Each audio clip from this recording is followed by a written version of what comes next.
こんにちは、ヨンギャンの中村です。今日はですね、大工の基礎を学ぶシリーズから、引き戸のお話をしたいと思います。今日お話しする内容はですね、こちらになります。まず、引き戸の基本ということで、引き戸の構造、そして引き戸にまつわるルール、そしてですね、敷居鴨居の溝の加工の基本ですね、そちらの方をお話ししたいと思います。実際引き戸って、なんとなくわかるけど、じゃあ実際作ろうってなった時に、ちょっとよくわかんないなっていうふうになることあるかなと思いますので、情報の整理といいますか、こういうもんだなというところでですね、参考にしていただければ幸いです。では、引き戸の構造についてお話をします。まずですね、上が鴨居です。で、下が敷居になってます。上の方がですね、溝が深くなっていて、下の方が溝が薄いようになってます。これが、扉自体なんですけども、一般的に扉の厚みは30ミリになっています。見ていただきたいのはここですね。この溝の幅、幅はですね、敷居も鴨居もだいたい21ミリになってます。深さは上が15ミリなんですね、溝の方は。で、それに対して扉の方は、溝の幅が18ミリ。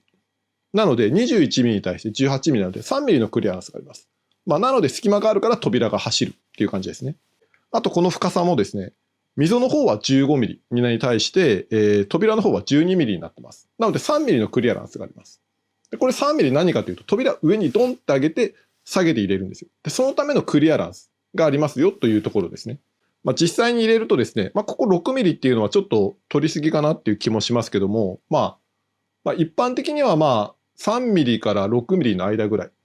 その北海道とかだとどうしても雪の重みとかで敷居下がってきたりとかするので、ちょっと多めに6ミリで取ってるっていうところが多いかなという気はします。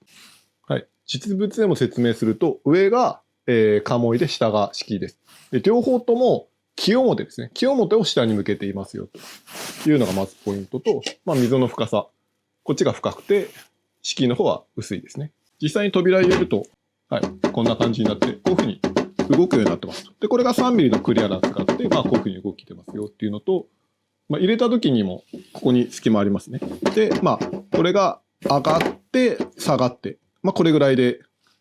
収まるよという感じですね。上がって下がる分の隙間が、クリアランスがここにあるというような構造になっています。では次にですね、引き戸にまつわるルールについてお話をします。ルールとしては、まず裏と表、どっちが表なのか、裏なのかというところ。で、次に右が前なのか、左が前なのか。で、あとはですね、縦勝ちか横勝ちかという、枠組んだ時のですね、柱と横の鴨居ですね、がどっちが勝つのかというようなところの話をしたいと思います。まず表と裏の話なんですが、この特尾と言われているところ、この上の溝の部分です。こっちの溝がつく方が裏になります。なので、こっちの表の方は、溝がついていない方が表というのが、扉の裏表になります。じゃあこれ実際にですね、これどっちを表に向ければいいのかというところなんですが、でこれ温泉旅館を思い浮かべていただきたいんですが、こっち側に通路があって、通路から部屋に入ります。で、部屋に入ると、玄関みたいなところがあって、ここに引き戸があると思うんですね。で、引き戸をくぐって客間に行きますよという、一般的な、温泉旅館のですね、レイアウトと。で、この時に、この玄関側に表を向けるのか、客間側に表を向けるのか。で、これ正解どっちですかっていうところなんですが、これ正解はですね、こうなります。玄関側に表を向けますよと。で、客間側に、裏を向けますよというのがですね、正しい向きになっています。で、これどういう考え方かというとですね、基本ルールなんですが、まず、主人のいる方に裏を向けると。で、これなんでかっていう、どういうルールかっていうとですね、主人がよりかっこよく見えるように配置するっていうのがですね、基本的な文化です。主人というか、基本、正しくは格式が高い方になるんですが、格式って何で決まるかっていうと、誰が何をするのかによって格式が決まるんですね。で、それは主人であったり、お客さんであったり、あとは神様、仏様であったり、誰が何を使うのかによって格式が決まると。そういう意味では、誰というのが大事だと思いますので、あえてここでは主人というふうに言わせていただきます。なので、主人がかっこよく見えるというように、部屋全体を作ると。部屋に入る、主人がいる部屋をかっこよく見せるために、外側ですね。外側くるくると扉、入り口をかっこよく見せる。正面を向けますよっていうのがですね、考え方です。で、それはですね、床の間も同じなんですよ。床の間って基本的には由緒あるというか、神聖な場所なので、こういう言い方するとちょっと怒られるんですが、わかりやすくですね、言うとですね、床の間って、あそこの前に誰かが座って威厳があるみたいな、かっこよく見えるっていう、ある意味映え壁なんですよ。もうかっこいいみたいな、威厳あるっすみたいな、渋いっすみたいな見えるための床の間みたいな、バックステージみたいな感じなんですよね、基本的には。あそこに座るのはお客さんが来てれば、お客さんを床の間の前に座っていただいて、お客さんかっこいいみたいな。で、主人、家の中だったら主人が座って、主人かっこいいっすみたいなのが床の間ですと。なので、基本的に日本文化っていうのは、その、主人がかっこいい、威厳があるっていうふうに見せるっていうのはですね、根本的な文化としてあるんですよ。なので、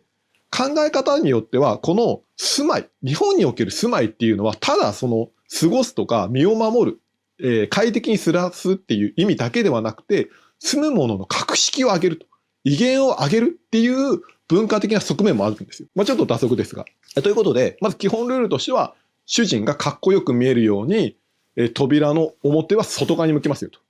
なんかこれも考え方ですね。だからお客さんをより重視してるというような言い方もできますし、お客さんにお尻向けるんですかみたいな考え方もできますし、主人がかっこよくというような考え方もできると思います。で、次に例外があります。で、例外は人がいないところに関しては後ろを向けてもいいですよっていうのがルールとしてあります。で、例えば押し入れです。押し入れは基本的に人いないじゃないですか。なので、押し入れには背中を向けても大丈夫と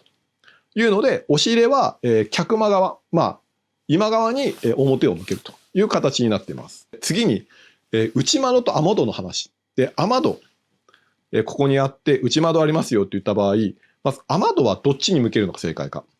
雨戸は外に、家全体をかっこよく、威厳よくっていう風に見せるのが正解なので、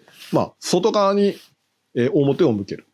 のがまず正解です。で、これ考え方的にはですね、雨じまいもいいよねっていう考え方もあります。特便向いちゃうとそこに水入るんで、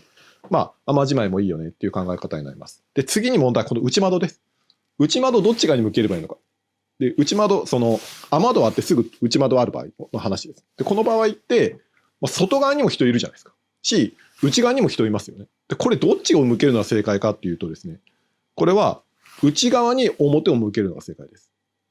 ちょっと待って、外側人いるじゃん。外側意見満たさなくていいのっていうふうに思われるかもしれないんですが、ここはですね、この空間、この雨戸と内窓のこの隙間、ここの隙間って人立たねえじゃんっていう考え方なんですよ。なので、ここに人は、この狭いところにこれピシッって人入ることないじゃないですか。なので、そっち側には、背中を見せていいですよという考え方になります。で、じゃあ次にですね、右が前か左が前か。で、これ引き戸2枚重なった時に、どっちが前ですかという話なんですが、A、B ありますと。右が前か左が前か。で、これどっちが正解ですか。で、これ正解はですね、はい、こちらです。右前が正解になります。ちなみに4枚だと、こういうレイアウトになります。真ん中2枚が奥に行くという、形になります。これ下が裏だとしてですよ。上が表だとして。で、こういう感じになります。これの考え方って何なのかっていうと、日本文化は基本的に左上、右下文化なんですよ。で、これ簡単に言うと、左が強くて偉いんです。これ、だから、右大臣と左大臣いたら、左大臣の方が偉いんです。あとですね、舞台で言うと、舞台の演者側から見て、左側。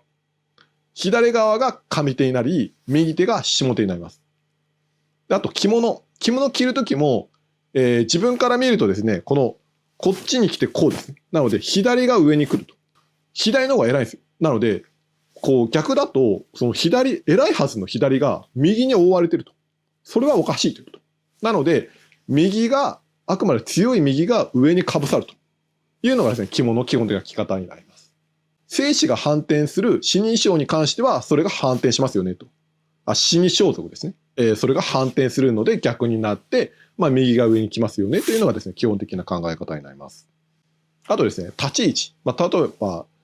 上司とか、社長が言えますよって言ったら、左側社長に立っていただくというのがですね、基本的な、立ち位置というふうになっています。ちなみにこの偉い人が右か左か問題は国際ルール逆になるらしいんですよ。なので、国連とかだと、右側に偉い人が立つし、日本古来の考え方だったら左側が偉い人が立つと。で、これ、注意していただきたいのは、これ相手から見ると反対になるっていうところなんですよ。なのでこの右、着物の話もあれどっちだっけってなるのは、その相手から見てから話なのか、自分から見ての話がちょっと混在するっていうのがですね、間違うポイントなんですね。なので、例えば、その舞台の上手下手もお客さんから見たら右が上手なんですよ。その左右反転するからですね。だから、上手右ですよねみたいな話してるのは、お客さん側から見ての話であって、演者側からしたら左が上手なんですよ。着物も同じで、その着物も右上っていう言い方するんですよ。で、右上も着付けしてる人から見て右が上なんですよ。だそこをですね、結構間違いがちっていうか、結構こんがらがるというようなポイントですね。先ほどの右前か左前かって、実は、ある意味どっちも正解になっちゃうんですよ。鴨居から見て、上から見たら、左が前ですよね。この真上から見たら。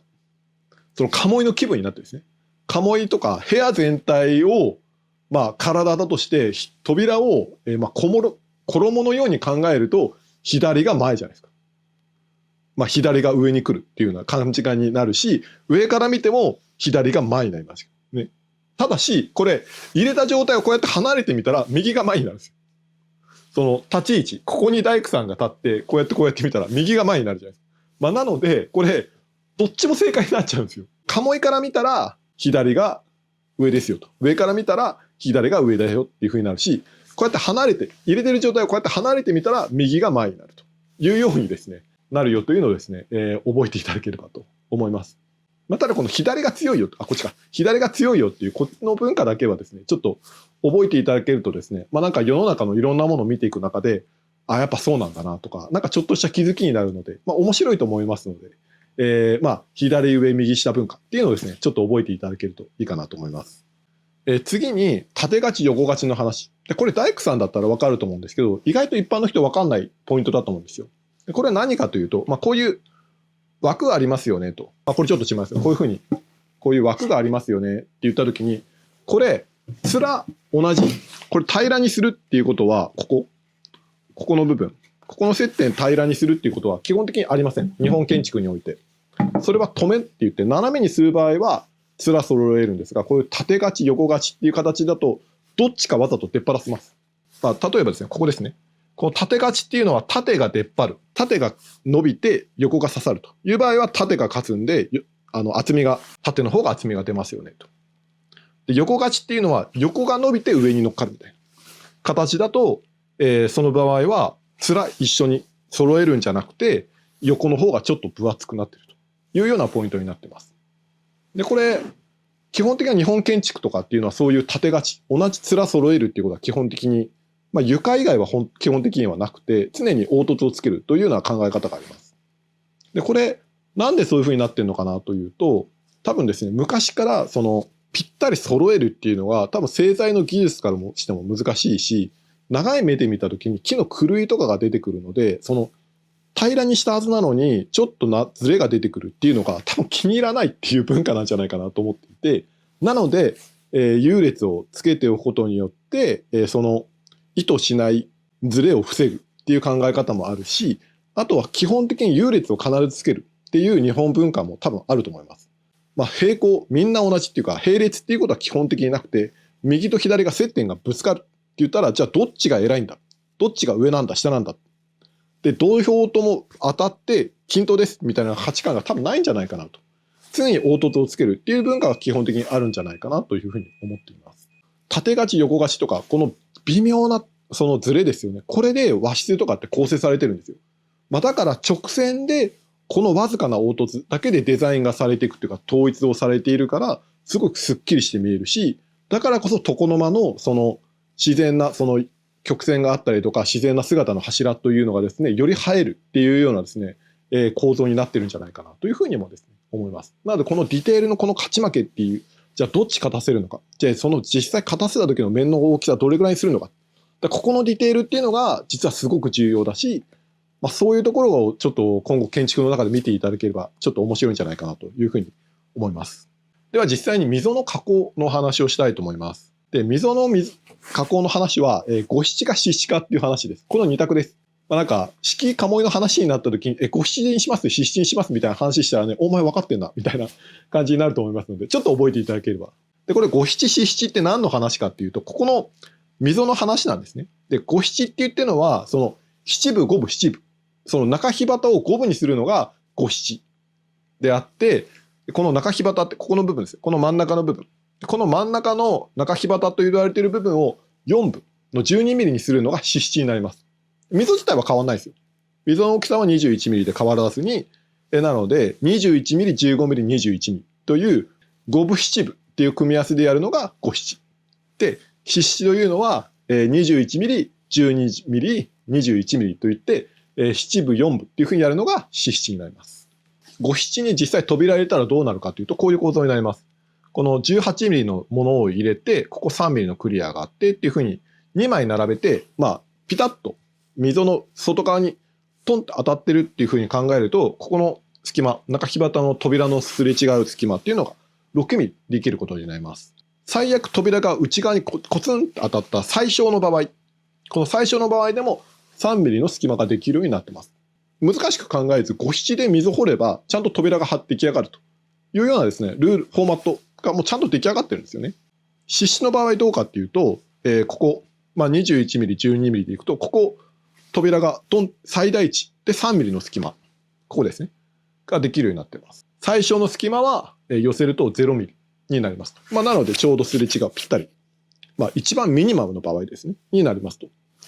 いうような形になってます。なのでこれもちゃんとフォーマットが決まっていると。形の仕様が決まっているので、この通り溝をつければちゃんと引き戸ができますよという。またこれも体系的にまとまっているというのはですね、素晴らしいポイントだなと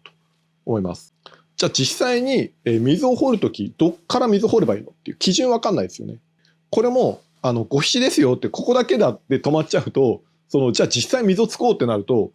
どっからみたいになっちゃうんですよ。で、これも基本的にルールが決まっていて、2択です。芯割りか扉芯で割るかです。芯割りの場合っていうのは、この中火旗ですね。中火旗の芯から、両方に振り分けますよと。なので扉の位置ってこう真ん中がちょっとずれちゃうんですよね。この溝21ミリに対して扉30ミリなんでちょっとずれるんですが、基本的にはこういうふうに芯割りでやりますよと。下がレールとか使う場合ですね。レールとか使う場合って、その扉芯でつけないとちょっと場所わかんなくなるんですよ。芯からやる場合は、この扉芯やりますね。扉芯から13ミリのところに、レールの芯ですね。扉の芯が来るという形になります。で、これの計算の根拠としては、扉から7.5ミリ行って21ミリ